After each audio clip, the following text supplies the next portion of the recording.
a la segunda mesa de este coloquio de la revista Representación, quinta edición ya.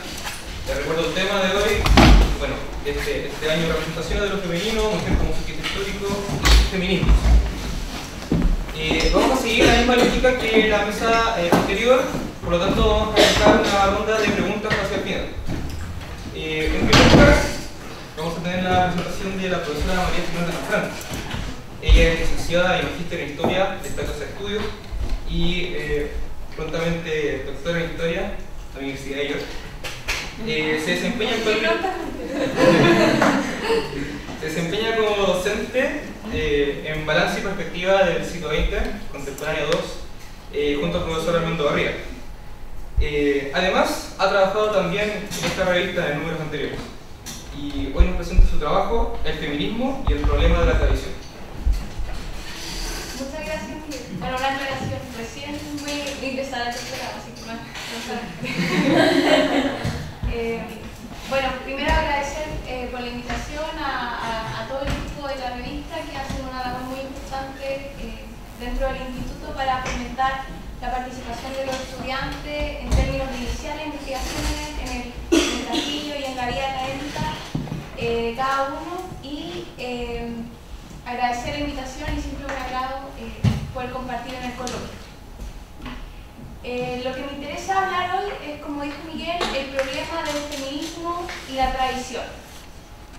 En este sentido, el objetivo de esta presentación es comprender la vinculación entre el feminismo y la tradición, entendida en el sentido de cómo las feministas se vinculaban con su pasado y las implicancias que esta vinculación tiene para la historiografía. Entonces, en primer lugar, es importante comenzar señalando que la preocupación central del feminismo es la opresión y la jerarquía que afecta la vida de las mujeres, en términos muy generales. En este sentido, los estudios sobre el feminismo han buscado explorar las distintas maneras en que la opresión de las mujeres ha sido representada, discutida y resistida a lo largo de la historia. En este marco, la historiografía, complejizando las propuestas para comprender la historia del feminismo, toma en cuenta la existencia de considerables cambios durante la historia de este como fenómeno histórico, en elementos como, por ejemplo, la concepción que se tiene sobre los derechos de las mujeres, o cómo esta concepción se relaciona con las interpretaciones que existen sobre la diferencia sexual o lo que se denomina roles de género, y también quizás las expectativas o los posibles cambios respecto a la posibilidad de transformar la situación de las mujeres en la sociedad. Así, esta pluralidad evidencia la dificultad de hablar sobre una definición unitaria y unívoca del feminismo. Por ejemplo, al considerar proyectos contradictorios como puede ser el feminismo de la maternidad en contraposición, por ejemplo, al feminismo radical. El feminismo de la maternidad, de alguna manera, en términos simples, es el feminismo que considera que la maternidad es la condición que une a todo el sexo femenino. Entonces, los grupos que se han organizado en torno a esta idea han peleado históricamente por obtener, por ejemplo, derechos para las madres o para el cuidado de los niños, en contraposición quizás a lo que puede plantear un feminismo radical, que es el feminismo que ha teorizado principalmente sobre el concepto de patriarcado y que se ha preocupado por entender las instituciones, la estructura social, las prácticas, etc., de este sistema que en términos teóricos oprimiría a las mujeres y que, por ejemplo, en términos de cómo se entiende la maternidad, podría estar asociado a uno de sus mecanismos, por ejemplo. Entonces son proyectos contradictorios que también se engloban dentro de las múltiples ideas que existen sobre el feminismo. La idea generalizada de que el feminismo entonces se refiere a la preocupación de ganar derechos políticos y legales para las mujeres se refiere solo a una pequeña parte del concepto. Por ejemplo, el feminismo también se preocupa por también tiene la preocupación sobre entender la presión sexual y la objetivación de las mujeres, junto con comprender los significados de la diferencia sexual asociados al desarrollo de los estudios de género en general, que también, por supuesto, se han vuelto las principales preocupaciones de las feministas. Un buen ejemplo de esto en términos históricos y desde la historiografía es el trabajo de Joan Scott, que tiene un famoso artículo denominado El género como una categoría útil para el análisis histórico, y que la autora desarrolla una completa conceptualización para entender y aplicar el concepto de género en la historiografía. Entonces, esta visión más compleja y matizada del feminismo, otorgada por el desarrollo de los mismos estudios que buscan entenderlo como fenómeno histórico, ha dejado en evidencia la simplificación que implicaba esta visión común de la historia del feminismo moderno occidental, que alude a una historia un tanto fragmentaria o espasmódica, al estar principalmente basada en la idea de oleadas. Estas oleadas representarían los momentos de mayor efervescencia social y política por la lucha de las mujeres. Entonces, esta interpretación reconoce entre 2 y 4 momentos relevantes, depende de la interpretación específica a la que aludamos, de activismo feminista y de actividad política que resaltaría en relación a otros momentos de la historia donde no ha habido una mayor actividad, por llamarlo de alguna forma. Entonces, esta visión en general propone o sugiere la existencia de 2 momentos asociados, en primer lugar, al movimiento sufragista desde la segunda mitad del siglo XIX y comienzos del siglo XX, y una segunda oleada representada por el movimiento de liberación de las mujeres, desarrollado desde fines de los años 60 y durante todos los años 70.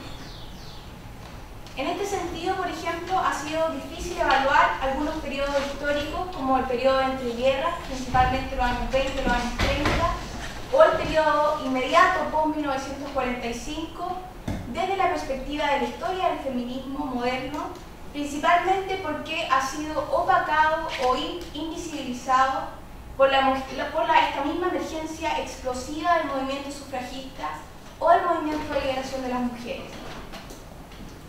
En este sentido, esta visión de oleadas ha sido cuestionada al quedar, de alguna manera, bastante claro que las ideas y los debates feministas han existido y han sido elaborados más o menos constantemente durante los últimos 3 siglos, independientemente que existan momentos más álgidos. En este sentido, la complejización del concepto del feminismo en sí ha permitido al menos cuestionar la excesiva fragmentación o periodización de los esfuerzos feministas durante la historia. Ahora, el tema central acá tiene que ver con explicar por qué, o considerar una de las razones que explica esta visión fragmentada de la historia del feminismo. Y desde este punto de vista, se propone que la interpretación planteada se vincula, al menos en parte, con la propia capacidad del feminismo para establecer una tradición legitimadora a través de su historia. Particularmente el problema de la tradición, como lo definimos en un comienzo en relación a cómo las propias feministas se relacionan con su pasado, sale a la luz cuando se intenta pensar la historia del feminismo de manera diacrónica o longitudinal, es decir, en el mediano o quizás en largo plazo. Y consiste en preguntarse acerca de la relación entre cualquier individuo o grupo de mujeres feministas o cualquier texto de carácter feminista y por aquellos por los que fueron precedidos. Al parecer, lo que se vuelve claro desde el comienzo, cuando uno observa el feminismo como fenómeno histórico, es la diversidad de maneras en que ha funcionado la tradición dentro del feminismo en comparación con otras corrientes del pensamiento político y social o de otros movimientos sociales y políticos. Por ejemplo, el liberalismo, el socialismo y el conservadurismo, que son quizás las ideologías más clásicas que uno estudia desde el pensamiento político, desde la historia, uno bien podría arguir que se han desarrollado a través de figuras dominantes y textos con ideas y creencias transmitidas de una generación a otra, a pesar de todas las variantes y las propias tradiciones que existan dentro de estas familias ideológicas, entendiendo que hay distintos tipos de liberalismo, distintos tipos de conservadurismo y distintos tipos de socialismo. Lo que resulta llamativo es que la falta de una tradición coherente dentro del feminismo parece ser resultado de la discriminación de las mujeres en los contextos políticos, sociales e intelectuales es lo que se despliegan las ideas y los movimientos feministas. En primer lugar, esto se refleja en que las mujeres en general no han contado con los recursos necesarios para establecer y transmitir sus ideas tal como han podido hacerlo los hombres.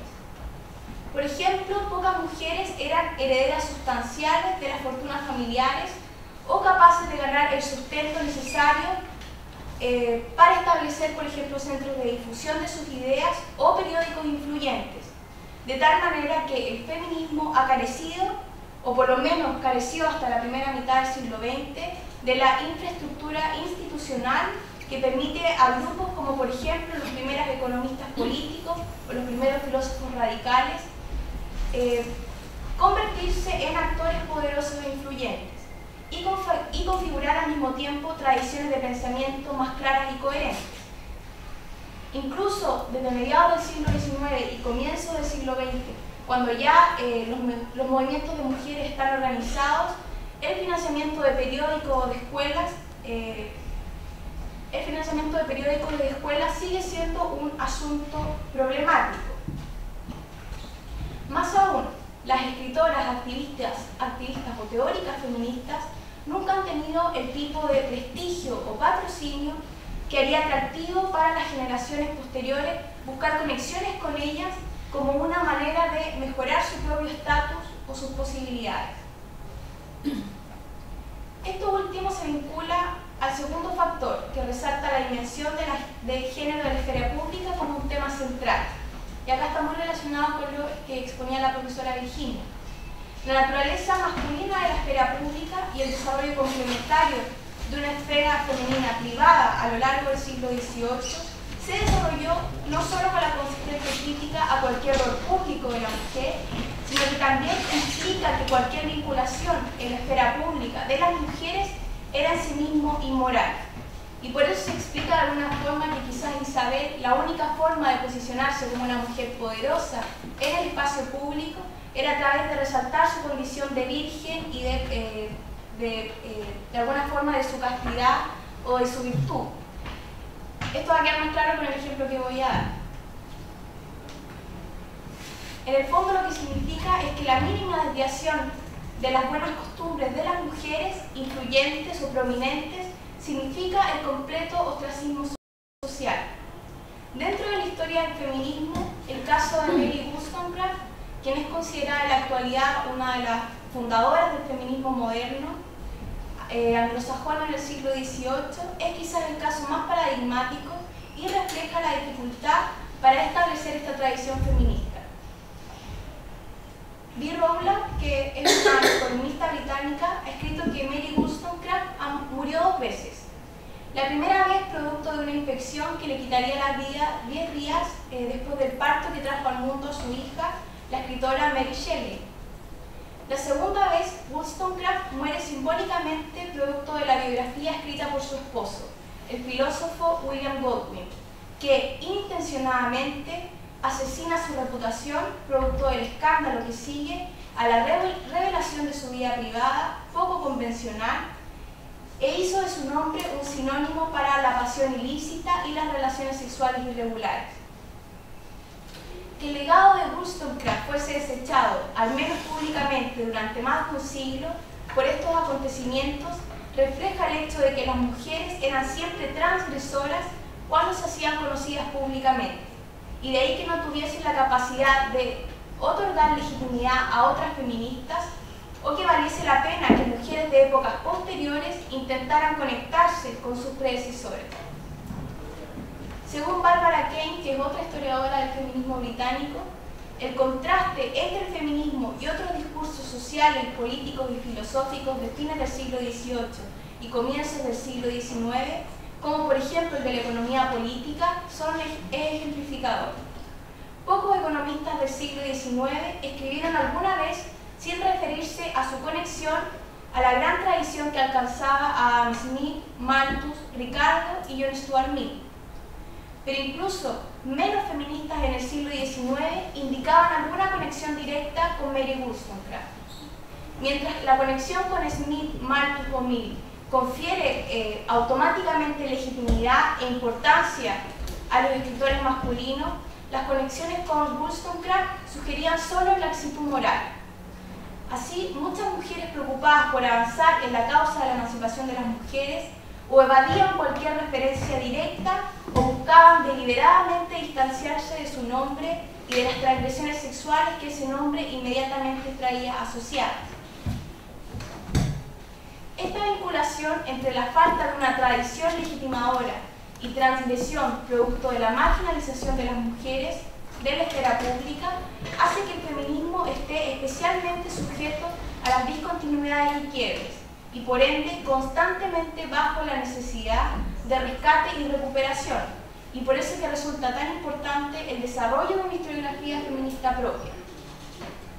Por otro lado, la falta de certeza y los quiebres dentro del feminismo y la carencia de cualquier tradición definitiva y transversalmente aceptada ha operado de una manera que ofrece tanto posibilidades como problemas para las feministas posteriores.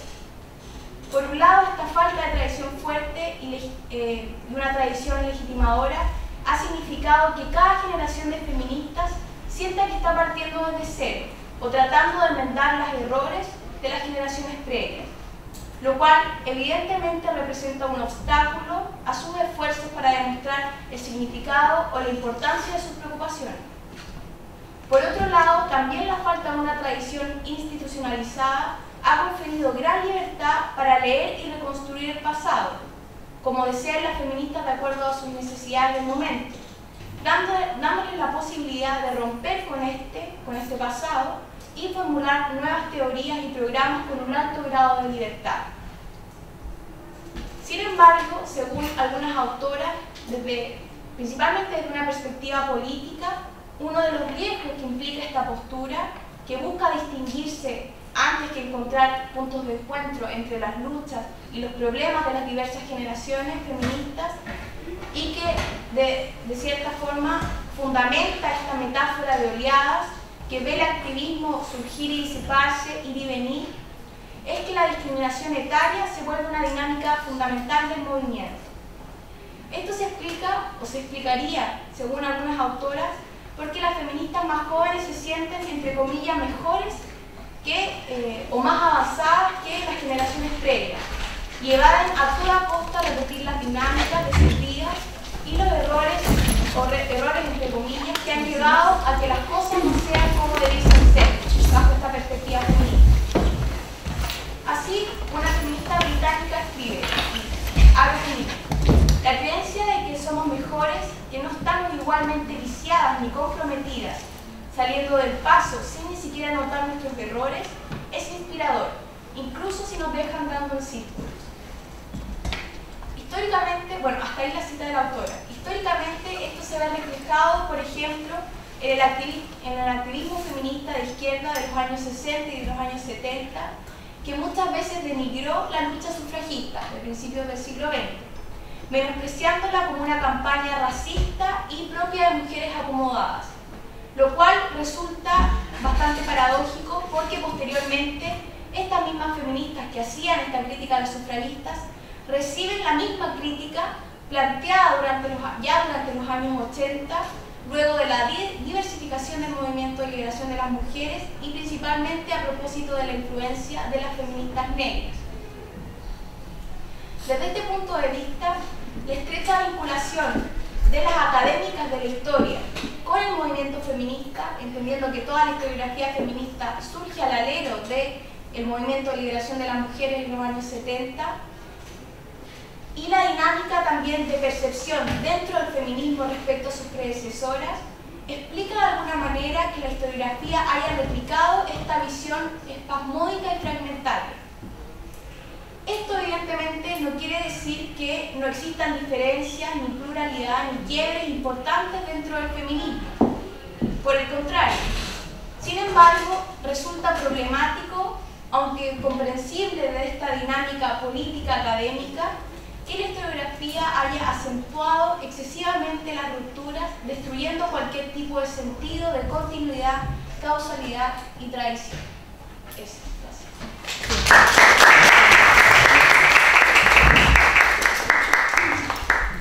Muchas gracias, profesora, por su presentación. A continuación, en siguiente ponente, que es Javiera León. Ella es tesista de licenciatura en Historia y estudiante de Pedagogía en Historia y Geografía Sociales, aquí también del Castillo. Es la actual directora de la revista Raíces de Expresión y además se desempeña como ayudante en la cátedra Balance y Perspectiva del siglo XX. Y hoy nos presenta su trabajo El feminismo desde la descolonización del Magreb. Bien.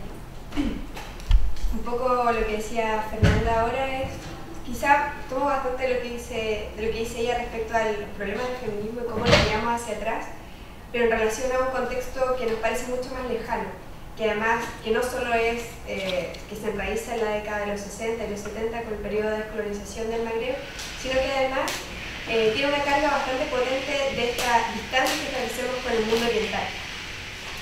En este sentido vamos a reconocer que voy a utilizar la temporalidad de las oleadas, como decía María Fernanda, que ahora desarmó un poco, pero para hacer referencia a ciertos parámetros comunes que tenemos sobre, por ejemplo, un primer momento de los movimientos sufragistas, luego fueron de derechos sexuales, reproductivos como hitos centrales, y que actualmente tras la descolonización del Magreb van a tomar un cariz profundamente religioso.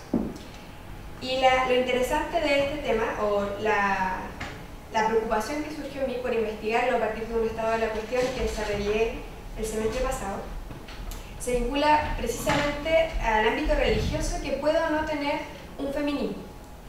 Porque principalmente cuando me acercaba a investigar sobre qué era el feminismo islámico o cómo se manifestaba la mayoría de las búsquedas apuntaban a, por ejemplo, definirla como la figura literaria oxímoron, que significa que es una definición para asociar, por ejemplo, una contradicción.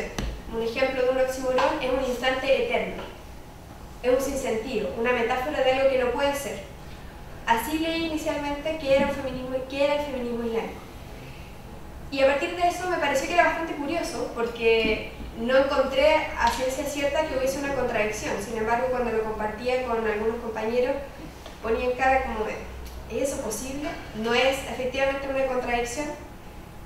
Y a partir de eso comencé a leer a diferentes, sobre todo autoras en este caso, de la zona del Magreb, que proponían la existencia de un feminismo islámico, mientras que por otro lado existen autores y autoras también que consideran que el feminismo islámico vendría a ser un oxímoron, para decir una contradicción en sí misma, que no es posible. Este fue el primer acercamiento. Luego de eso comencé por definir las dos líneas interpretativas sobre este fenómeno. Y en un primer momento podemos definir lo que podría ser un feminismo modernizador u occidental, que tiene que ver principalmente con el feminismo que conocemos con regularidad, que nos parece más común, que tiene que ver con la secularización, con el ámbito de los derechos civiles y ciudadanos de las mujeres, con los derechos reproductivos, etc. Pero siempre distanciándose del ámbito religioso. Por lo tanto, vendría a considerarse ese primer alejamiento del feminismo con lo islámico. Y por otro lado, la visión de que el Islam per se, como religión, sobre todo fundamentalista, cargadamente fundamentalista, haría imposible la reivindicación de mujeres musulmanas dentro del ámbito de su propia religión. Esto principalmente porque el Islam vendría a ser considerado como una religión que oprime a la mujer desde sus bases más principales, como son el Corán, los hadices y otras fuentes, que desde el Islam vendrían a ser opresores de las mujeres en términos de su reproducción, de herencia, de cómo Mahoma solía verlas ya en los siglos pasados, del siglo IX en adelante, y que por ende las mujeres musulmanas debían desembarazarse de su religiosidad para poder hacer frente a verdaderas luchas reivindicativas de las mujeres de la zona del Magreb. En ese sentido, también consideré para esta línea investigativa que en la zona del Magreb, en países particularmente como Marruecos, por ejemplo, o Túnez, había no solo un proceso político de reconocimiento de Estado, de descolonización, de sacar a un otro extranjero, sino que además, en conjunto con esa unidad nacional que comenzó a generarse, también las mujeres musulmanas comenzaron a generar, a partir de su religiosidad, de lo que les era propio, como forma local, apartarse de los extranjeros o de los colonos como una forma también de resistencia. Por lo tanto, en un primer momento, el Islam se transforma en un elemento distanciador del mundo europeo, del modelo que está políticamente instaurado. Sobre eso, también encontramos, sobre esto creo que es importante precisar, que esta interpretación del feminismo islámico occidental o modernizador tiene detractoras y seguidoras dentro del mundo del Magreb. Hay mujeres musulmanas cuyas organizaciones tienden a asociarse, por ejemplo, con ámbitos políticos y crean organizaciones que desde lo político, desentendiéndose un poco de su ámbito musulmán, buscan conseguir reivindicaciones políticas, cambios en los códigos, en las leyes de familia, y por esta vía consideran que están luchando por sus reivindicaciones. Un poco más hacia el mundo de la simpatía por el Islam o de la defensa del Islam, vamos a encontrar mujeres que han comenzado desde diferentes perspectivas a resignificar lo que para ellas significaría ser mujeres musulmanas feministas. Y en este sentido tenemos también unas que son más radicales que otras que son más moderadas. Las radicales vendrían a defender la idea de que los hombres, como en general de otros feminismos, como el feminismo radical, vendrían a oprimir a las mujeres mediante el uso de la religión. Por lo tanto, aunque creen que su religión es una trinchera de lucha, se distancian de ella en el sentido de que intentan reinterpretar o releer los ámbitos en que su religión ha funcionado como opresora de su libertad. ¿A qué me refiero con esto? Por ejemplo, existe una autora que se llama Fátima Mernissi, que lleva bastantes décadas escribiendo, y al comienzo de su obra literaria uno puede identificar un libro que se llama Más allá del Islam. Más allá del Islam, encuentro entre hombres y mujeres en la modernidad de la sociedad musulmana.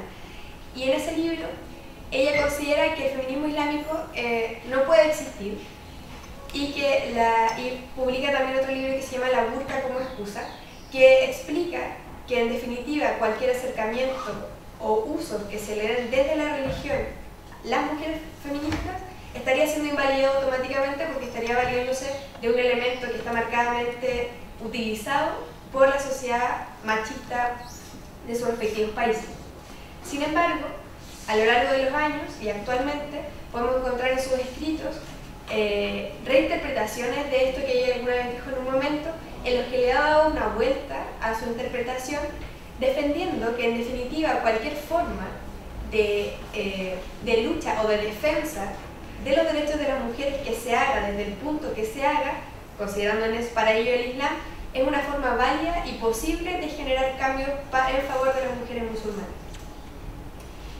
Además de este punto, es importante considerar que en general el Islam desde el mundo occidental ha sido siempre visto como un mundo radicalizado, además de exótico y apartado de nuestra sociedad. Por ende, considerar un feminismo desde las feministas de Occidente ha generado también un rechazo de las feministas islámicas. Con esto creo que hace bastante sentido lo que decía Fernanda, que cómo vemos nosotros a las feministas del pasado, o cómo leemos a las feministas que existen en el fondo en conjunto con nosotras. Y en ese sentido, por ejemplo, es posible que hayan visto alguna vez en las noticias a feministas españolas dentro de diferentes puntos de España, en mezquitas o lugares afines, realizando manifestaciones desnudas por la reivindicación de los derechos de manifestarse como mujeres libres, en defensa o en el fondo haciendo eco de las demandas de las mujeres musulmanas. Ante esto hay un rechazo casi absoluto, al menos de algunas de las organizaciones que yo pude leer y revisar, en que cuando una mujer occidental intenta defender desde su feminismo occidental, laico, secularizador y poco pudoroso con su propio cuerpo, lo único que hace es jugar en detrimento de las verdaderas luchas y de los verdaderos valores que estarían implícitos en la cultura feminista islámica, que se asocian a un sistema de valores que es completamente diferente. Una mujer musulmana no necesariamente está pensando en defender su derecho a exponerse públicamente sin pudor, porque ella y su pudor es un ámbito privado que no considera como parte de una lucha que en definitiva invisibiliza, por ejemplo, las injusticias asociadas a los derechos de herencia o a los derechos de políticos dentro de su sistema político. Por lo tanto, estas defensas que a veces intentan hacerse desde Occidente de las mujeres musulmanas sin considerar el contexto y las luchas reales que ellas están haciendo desde su supuesta opresión, solo perjudica la visión que nosotros generamos y reproducimos de una lucha que no es la misma que la occidental. Una segunda interpretación, que es la que en definitiva defiende el feminismo islámico, es aquella que ha tomado más fuerza y que justamente hoy día, revisando un poco para la exposición, que ha dado un giro igual bastante importante, porque en un primer momento el feminismo islámico toma del Corán, de su fuente principal, ¿verdad? Toma elementos que parecen que fundamentan en definitiva la opresión a la mujer, la violencia contra la mujer, y lo que hacen, lo que han comenzado a hacer bastantes autoras, es una exégesis del Corán. Vale decir que toman la fuente del Corán en su lengua nativa y realizan una reinterpretación, porque no debemos olvidar, dicen ellas también, que las interpretaciones que se hacen del Corán y la aplicación que tienen estas en la ley son interpretaciones generalmente masculinas que se han dado por la vía política, no necesariamente religiosa. Entonces hay muchos constructos y una serie de normas que supuestamente han emanado del Corán, pero que al acercarse a la fuente, como podríamos nosotros, no sé, acercarnos a la Biblia e interpretar diferentes parábolas, que estas feministas islámicas han dado un giro y han dicho no, la traducción de esta palabra puede aludir a más de una, y esta interpretación, por ejemplo, había un pasaje muy interesante que decía que el espacio, por ejemplo, de las mujeres en las mezquitas. Entonces las mujeres ocupan la parte alta y los hombres están al centro, al medio.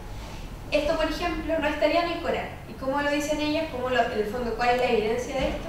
Sería que Mahoma, en un pasaje del Corán, está reunida con otros fieles y entra su esposa favorita, Jadidja, y le reclama a Jadidja que por qué ella no está allí haciendo el culto con el resto de sus compañeros.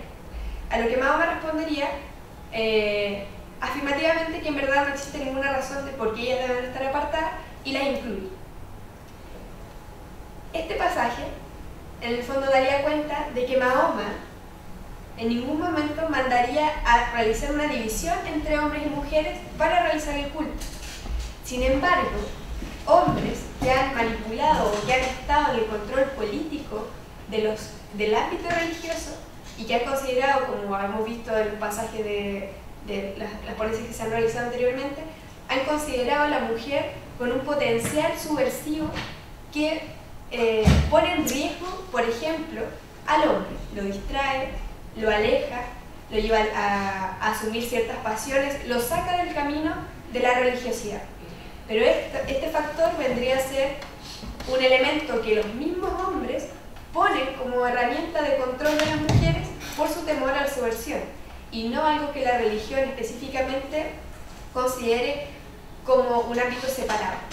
De hecho, el Islam, leía en la autora Bradán es el nombre, señala que el Islam es una de las pocas religiones que dentro de sus orígenes ha defendido la igualdad de género entre hombres y mujeres, pero que sin embargo actualmente se considera como una de las religiones más fundamentalistas y machistas en contra de mujeres que predican su religión.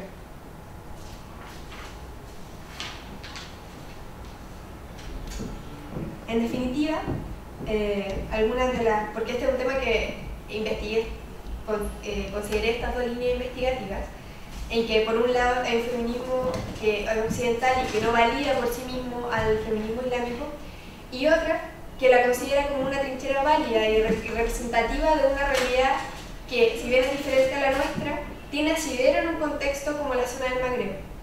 Por lo tanto, también lo que decía un poco Fernanda, ¿no? Como todo el tiempo los feminismos deben ir reafirmando su validez.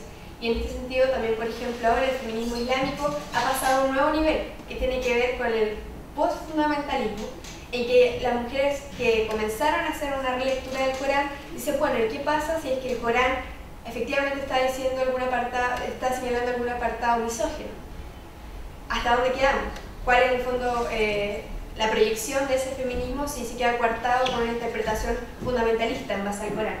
Entonces ellas ya tienen una propuesta que por lo menos desde la década del 2000 ha comenzado a generarse y a tratarse, y es que más allá de eso, el Islam en sus términos, en sus pilares básicos, sí lo determina, sí considera la igualdad de género y no establece como uno de sus principios la persecución a la mujer. Por lo tanto, a partir de eso y teniendo eso como base, puede generarse un constructo que permita a la mujer islámica desarrollarse en su feminismo dentro de la religiosidad.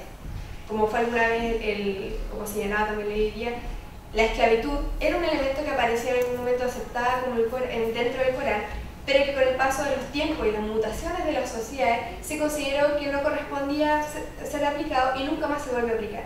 Esa misma flexibilidad es la que debe aplicarse también cuando aparecen este tipo de cosas que pueden ser misóginas. Y en definitiva, alguna de las proyecciones que yo considero más importantes para el estudio del feminismo islámico es que es necesario que nos desembaracemos de esta concepción de que porque un feminismo es religioso, como lo es es necesariamente determinante de una limitación.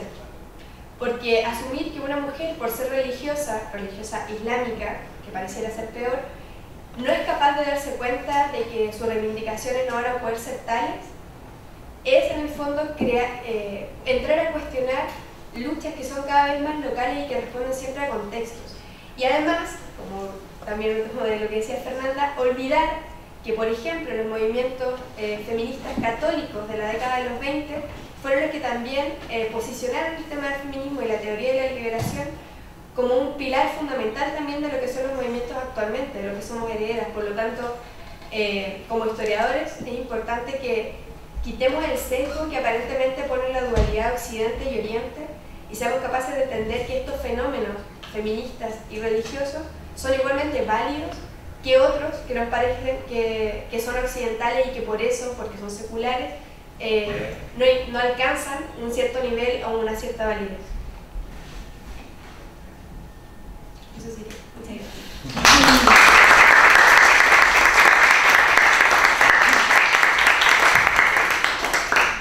Gracias, Javiera, por tu presentación. Ahora viene la ronda de preguntas, por lo tanto dejo abierta la palabra por si alguien quiere hacer alguna consulta. Sí. Yo tengo varias preguntas, pero la primera, Fernanda, que una pregunta así por saber nomás, si en este tiempo se puede hablar de que el feminismo ha decaído, porque yo he visto que claramente tú hablas de ruptura y ciertas fracciones. Y yo tengo una amiga que es anarquista y hay muchos movimientos anarquistas feministas, no sé, anarquistas diría, como el movimiento Kirsch, que fue muy grande en Estados Unidos y que, digamos, denigraba al feminismo que se estaba dando en otros lados. Entonces, pero el movimiento Kirsch también yo he visto que ha decaído. Entonces, todo este fraccionamiento, ¿hay alguna decadencia, mayor pluralidad? ¿En qué estamos ahora en el feminismo, digamos? Bueno, lo que tú señalas respecto a esa como dinámica de fragmentación, yo creo que precisamente es lo que trata un poco de apuntar y que también la historiografía ha replicado de alguna manera esa realidad y ese relato. Y yo creo que evidentemente esa dinámica de fragmentación y ese acentuamiento de la ruptura dentro de la posibilidad de ver una tradición feminista, evidentemente se relaciona con la posible debilidad o obstáculos que puedan generar los movimientos feministas no solo durante la historia, sino también actualmente. Entonces, en esa línea, yo creo que esa dinámica es una dinámica constante y que evidentemente contribuye al debilitamiento general de los feminismos en la historia y en la actualidad. Ahora, no sé si hablar de un debilitamiento, porque evidentemente eso, en la medida que uno uno puede tomar conciencia de eso, eso se puede superar. Y existen evidentemente muchos movimientos feministas que son muy diversos también y que están activos en la actualidad. El punto es cómo quizás articular, sin establecer quizás en la línea que decía Javier, ciertos prejuicios, porque no todos los feminismos son iguales y que yo creo que mi feminismo es mejor que el de otros movimientos. Entonces, en la medida en que uno vislumbra ese horizonte de puede establecer vínculos, puede establecer relaciones, manteniendo evidentemente las diferencias y las distintas interpretaciones, yo creo que existe una posibilidad de un fortalecimiento sin hablar de un decaimiento en el sentido de que el feminismo no exista, sino que evidentemente solo hace eco de su misma historia en términos de la fragmentación. Así es como yo lo veo eso.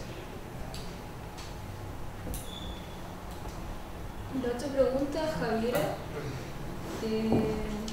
yo que te quisiera como más que nada aconsejar. Lo que pasa es que el feminismo islámico, como es un estudio muy reciente, en España sobre todo se ha desarrollado, también tiene muchos detractores.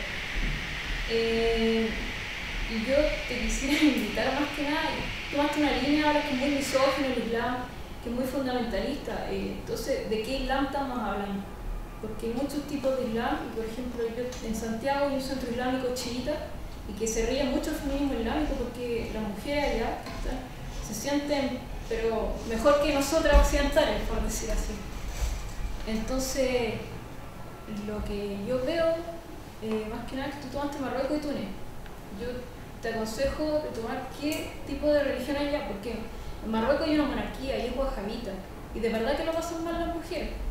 Pero si tú vas a Irán o a Líbano, la minoría chiita, las mujeres, no sé, ellas felices por llevar un velo, porque para ellas es libertad el velo, no como nosotras. Ellas siempre nos apuntan que Occidente ha modelado a nosotras como vestirnos, a ellas no. Ellas han elegido esa opción. El velo, por ejemplo, no es obligatorio. Eso no. Entonces hay muchos detalles ahí como para buscar, por ejemplo, el uso anticonceptivo en el chiismo es libre, no hay que preguntarle a Mariona, en cambio en la Iglesia Católica eso no se puede, o en Angélicas que yo conozco no, es como.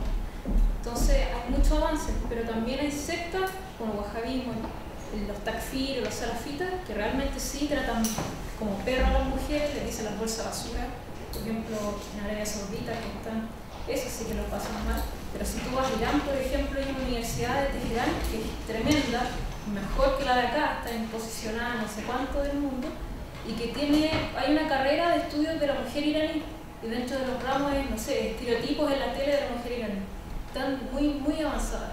Entonces, como tomar toda esa directiva, y en el Corán también hay muchas partes que apuntan a la liberación de la mujer, como por ejemplo había una práctica preislámica de que si nacía una hija mujer había que matarla viva. Cuando llega el Islam, el profeta Muhammad dice que no, ¿por qué hay que matarla? Eso es una aberración. Entonces ahí hay partes en el Corán que realmente llevan a la mujer a la liberación. El Corán es como la liberación para la mujer y ellas se sienten así mucho. Entonces yo te recomendaría ver todos esos detalles. Lo que dices tú es súper cierto, en verdad el tema es completamente amplio y por eso también no lo dije, pero en el fondo hay feminismos islámicos y en ese sentido, claro, hay contextos que son completamente diferentes. Yo hablé de forma muy general de un par de líneas que puede conocer, pero estamos hablando de la zona del Magreb, por lo tanto igual tiene unas limitantes tremendas que yo en verdad no pude abordar en un periodo tan acotado. Pero toda tu crítica tiene mucho sentido, efectivamente por lo que tú dices, porque además a esas diferentes tipos de feminismo islámico le acompaña sí o sí un sistema político que está encima. Por lo tanto, genera una dinámica completamente diferente y eso obviamente hay que considerarlo. ¿Sí? Muchas gracias. Profesora. Una pregunta para cada una. A Fernanda, si el hecho de la ausencia de una identificación con una tradición, si ves que tiene que ver también con las dificultades para definir lo que podría ser una ideología feminista. Y el feminismo muchas veces ha sido dependiente o subsidiario, por así decirlo, de las tres grandes ideologías contemporáneas que mencionaban, el socialismo, el conservadurismo y el liberalismo. De alguna forma, el feminismo se ha constituido replicando las lógicas interpretativas quizás de cada una de estas grandes ideologías. Entonces, si ves que esa esa concepción de tradición o dificultades para entender la tradición tiene que ver o tenga que ver con las dificultades para, o la lucha, por así decirlo, por constituir una ideología feminista que no sea dependiente de otras ideologías preponderantes o hegemónicas. Y a Javiera,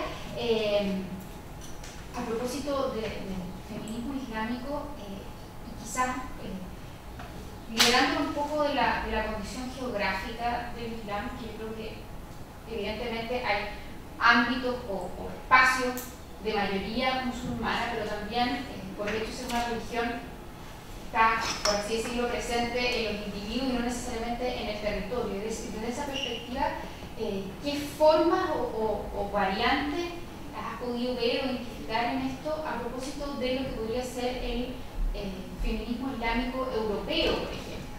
Europa tiene una gran población musulmana, no solo inmigrantes de recién llegados, sino también de varias generaciones, que son por lo tanto europeos propiamente tal. ¿Y de qué manera uno podría ver si existe un desarrollo, una perspectiva quizá de ese fenómeno independiente de una geografía o un espacio africano o asiático?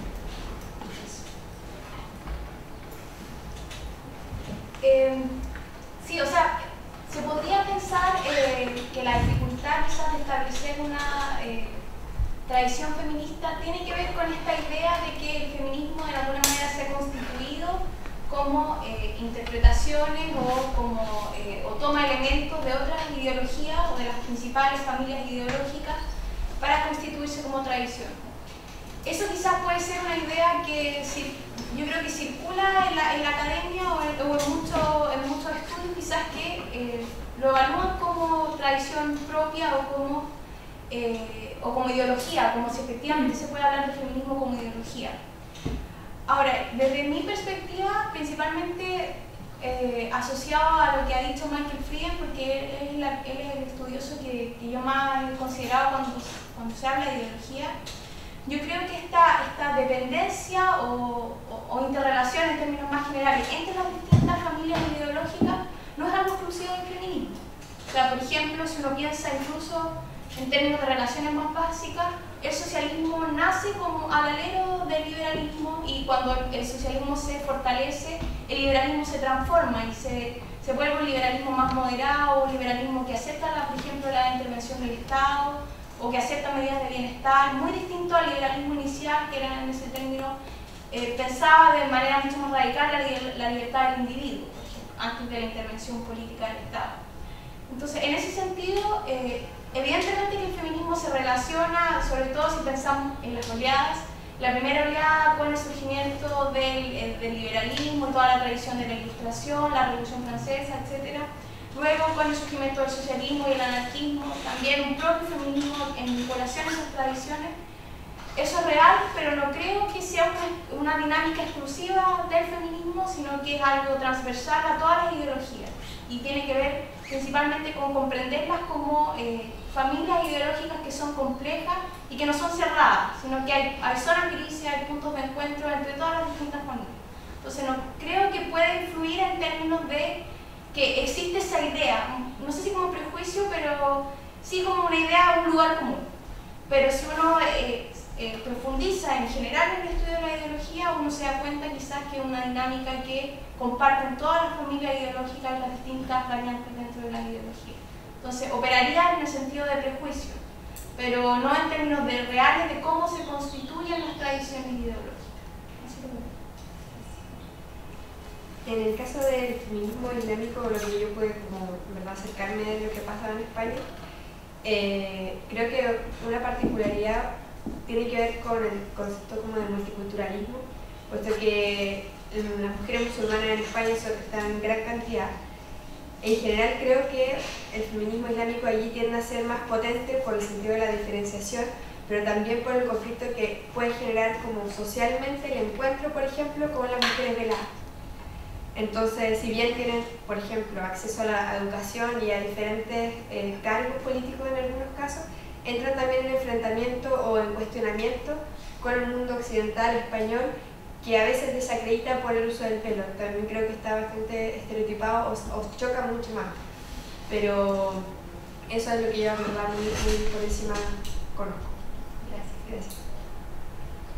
¿Alguien más tiene alguna pregunta? Perfecto, entonces agradecer a todos los ponentes, a todas las ponentes que estuvieron hoy, también a los asistentes, a quienes hicieron preguntas, y para finalizar entonces, dejo con ustedes a Valentina González, que nos va a dar las palabras de cierre del coloquio. Buenas tardes a todos. Como dijo mi compañero, en primer lugar, como revista queremos agradecer tanto a la expositora del día de hoy como al público asistente. Quisiéramos reiterar que este quinto coloquio se enmarca dentro de nuestra convocatoria 2015, que como pudimos ver a lo largo de las ponencias, representa un desafío historiográfico al momento de adentrarnos a cuál ha sido el rol de la mujer, su importancia y su implicancia a lo largo de la historia, la cual se ha visto, como vimos hoy, invisibilizado por parte de la historia oficial. De esta manera, extendemos la invitación a todos aquellos que se sientan interesados por este tema a que envíen sus trabajos y sus investigaciones para que puedan ser parte del próximo número de la revista, la cual, como sabemos, surge y nace desde los propios estudiantes del instituto, pero es una instancia abierta no solo a los estudiantes de acá, sino a todos los estudiantes de historia a lo largo del país. Así que muchas gracias por estar acá.